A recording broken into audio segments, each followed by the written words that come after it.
Keluarga saya, mami saya half Pakistan, bapak saya Jawa, makanya agak Taliban sedikit mukanya. Agak-agak Taliban sedikit. Eh, saya sekarang sudah mau memasuki tahun kedua untuk bisa terima Yesus dalam kehidupan saya, dan puji Tuhan tidak akan pernah berubah sampai kapanpun juga, meskipun banyak sekali harga yang mesti dibayar untuk bisa terima Yesus sebagai juru selamat saya. Saya akan menceritakan sedikit bagaimana saya bisa terima Yesus.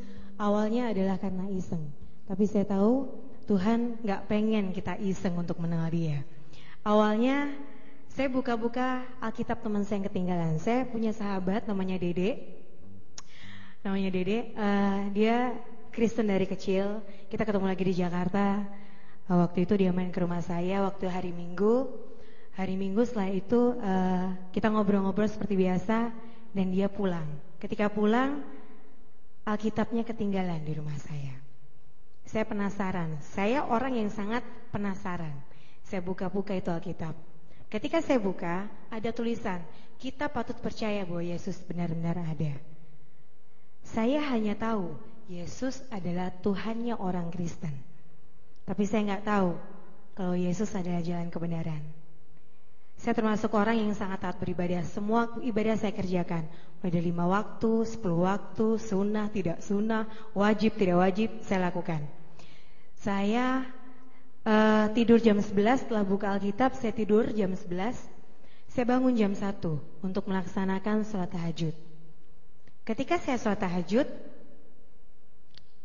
waktu itu rasanya beda, karena saya ngerasa ada yang aneh. Saya nggak biasanya berdoa yang benar-benar mikir dengan apa yang saya lakukan tadi sebelum tidur. Saya merasa keganggu dengan tulisan di Alkitab bahwa Yesus, kita patut percaya bahwa Yesus benar-benar ada. Dan sampai hari ini, detik ini, saya cari-cari di Alkitab, tulisan itu nggak ada. Mungkin itu cara Tuhan untuk mengenalkan dirinya kepada saya, karena saya waktu itu benar-benar belum tahu siapa Yesus. Kalau seandainya saya dikasih tahu Yesus bahwa Nania saya ada dengan bahasa-bahasa Alkitab, mungkin saya give up duluan, saya nyerah duluan, karena terlalu berat mungkin bahasanya. Saya cari-cari sampai sekarang belum ketemu. Nah, ketika saya berdoa sama Tuhan saya bilang, ya Allah, kalau seandainya Yesus itu benar-benar ada, tolong tunjukkan ke saya. Saya bilang gitu sama Tuhan saya. Setelah saya berdoa, saya kembali tidur lagi. Jam 2 saya kebangun, pintu kamar saya diketok 3 kali. Saya kaget, saya bangun. Ketika saya melek, buka mata, saya ngelihat ada cahaya dari tembok kamar saya, dari pojok. Saya ngelihat ada cahaya dari kecil lama-lama besar. Dan di situ ada sosok wajah yang tidak pernah saya kenal sebelumnya. Yang saya tahu pada waktu itu biasa perempuan, yang saya tahu hanya ganteng banget, dan juga matanya benar-benar bikin saya nyaman. Dan lebih heran lagi, dia senyum sama saya. Dia senyum. Gimana sih kalau mempersilahkan lihat saya, kayak welcome sama saya. Kejadian ini gak saya omongin ke orang-orang, saya keep sendiri selama beberapa tahun, hingga akhirnya saya cerita ke teman saya, ke sahabat saya yang lain. Saya cerita, dia hanya bilang, Nan, sekarang kamu waktunya untuk melayani Tuhan. Caranya melayani Tuhan seperti apa saya nggak tahu. Kamu punya suara dan talenta luar biasa dari Tuhan, pergunakan itu semaksimal mungkin. Akhirnya saya dikasih CD, dan di situ ada lagu dari Irwan Alexander, judulnya Bagai Raja Wali. Dan kemana-mana lagu itu saya bawa, karena lagu itu benar-benar menguatkan saya hingga sampai sekarang. Nah, ketika setelah saya dengerin lagu itu, ada kejadian juga yang aneh menurut saya. Ketika saya ngafalin lagu itu, badan saya berasa kayak ada yang ngangkat. Saya gak berani buka mata, saudara. Saya takut. Saya berani buka mata ketika saya sudah merasa nyaman di atas tempat tidur. Akhirnya untuk pertama kali saya melayani tiba. Nah, waktu itu ketika saya mau melayani, saya ragu-ragu antara iya dan tidak. Karena pertama saya takut keluarga saya tahu saya nyanyi di gereja. Yang kedua, saya takut ditolak. Yang ketiga, saya takut dianggap murtad. Akhirnya ketika saya nyanyi, ada suara yang meyakinkan saya, Nania, ini adalah jalanmu dan ini adalah keluargamu. Jujur, saya ragu-ragu. Tapi akhirnya saya bisa menyelesaikan satu lagu itu. Setelah selesai nyanyi, saya pamit pulang. Ketika saya jalan ke pintu keluar, ada anak kecil sekitar umur 5-6 tahun panggil saya, Tante Nania, Tante Nania. Saya berhenti. Dia bilang, Tante, aku mau ngomong sama Tante. Ngomong apa sayang? Tante, tadi aku lihat Tuhan Yesus peluk Tante Nania dari belakang pas Tante Nania tadi nyanyi. Kamu lihat di mana? Pas Tante Nania nyanyi di depan. Saya gak kuat berdiri, saudara. Kaki saya lemes. Saya benar-benar takut. Benar enggak? Saya tanya ke teman saya, benar atau enggak? Jawaban teman saya, apa yang kamu rasainan? Yang saya rasain ada yang meyakinkan saya bahwa ini tempat saya, ini keluarga saya. Akhirnya berjalan dengan waktu, saya mulai melayani. Puji Tuhan, semua berkat melimpah kepada saya.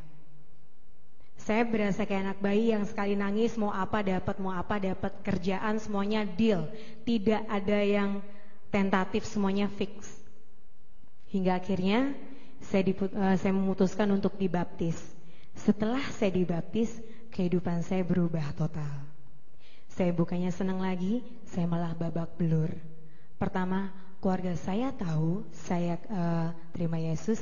Kedua, mereka menolak saya hingga sekarang. Yang ketiga, anak saya umur 4 tahun ditahan dan sudah 2 tahun ini gak ketemu sama saya. Saya marah sama Tuhan. Saya pahit sama Tuhan. Selama 1,5 bulan saya hanya bisa nangis dan ngumpat-ngumpat Tuhan. Gara-gara gue pilih lo, gue kehilangan keluarga inti gue. Kasarnya begitu. Hingga akhirnya ada suara lagi, Nania, kamu diam dan saatnya saya bicara. Saya berserah, saudara. Berserah, bukan terserah. Saya berserah sama Tuhan.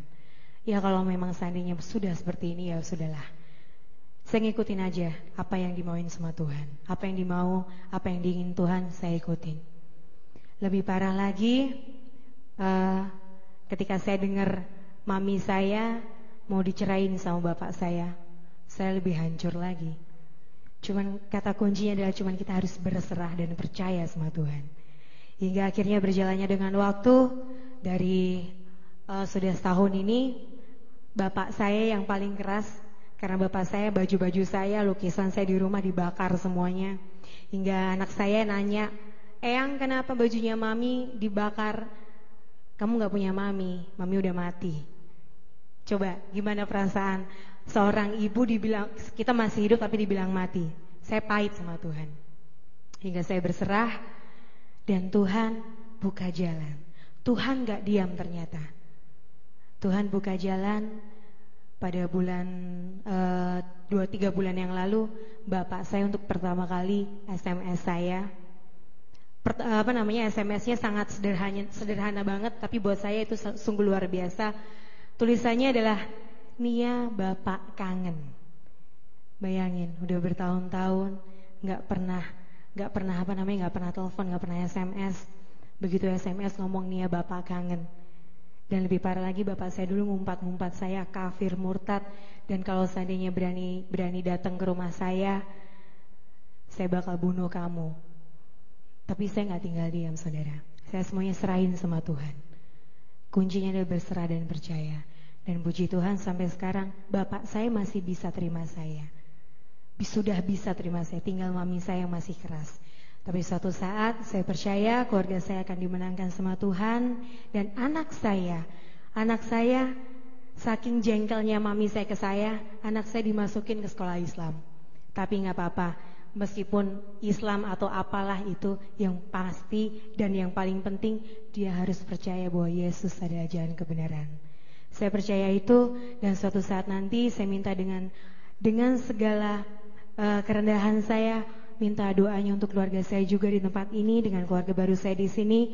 Minta doanya untuk keluarga saya agar dimenangkan atas nama Tuhan Yesus. Terima kasih, itu sedikit kesaksian hidup saya. Dan saya akan bawakan satu pujian yang saya bilang lagu ini sangat membantu saya untuk pulih, benar-benar pulih, dan banyak sebenarnya godaan. Nania balik aja ke masa lalu. Cuman setiap kali saya dengerin lagu ini kayak berasa ada yang manggil, Nan, tempat kamu di sini dan tempat kamu jauh di depan sana lebih mulia. Bagi Raja Wali.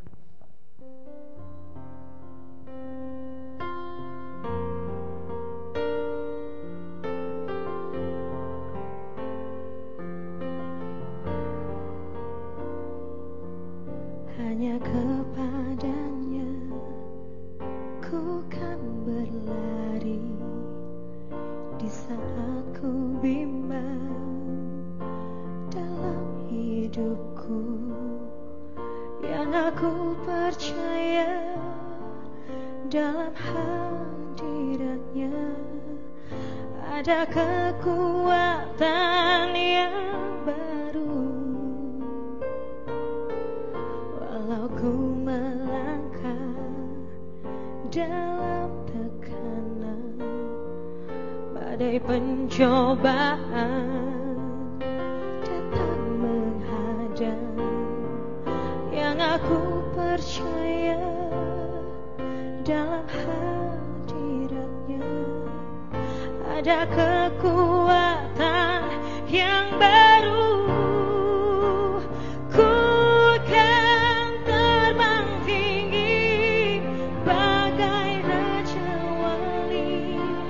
Di atas segala persoalan hidupku, dan aku percaya saat ku bersama Dia, tiada yang mustahil bagi Dia.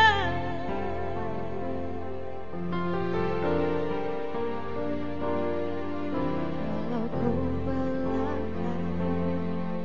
dalam tekanan, badai pencobaan datang menghadang, yang aku percaya dalam hadiratnya ada kekuatan yang baru.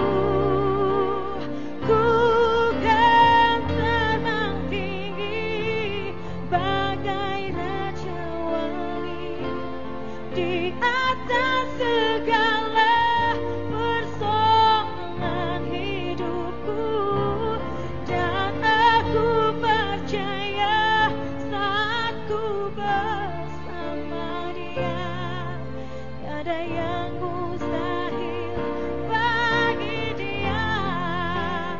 Ku kan terbang tinggi bagai Raja Wali di atas segala persoalan hidupku, dan aku percaya saat ku bersama Dia, tiada yang mustahil bagi Dia.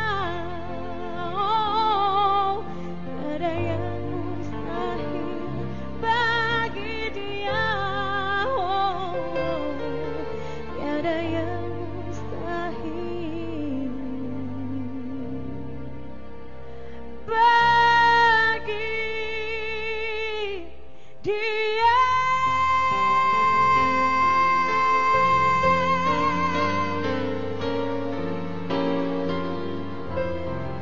Tidak ada yang mustahil buat Tuhan. Kita harus percaya Yesus benar-benar ada dan hidup.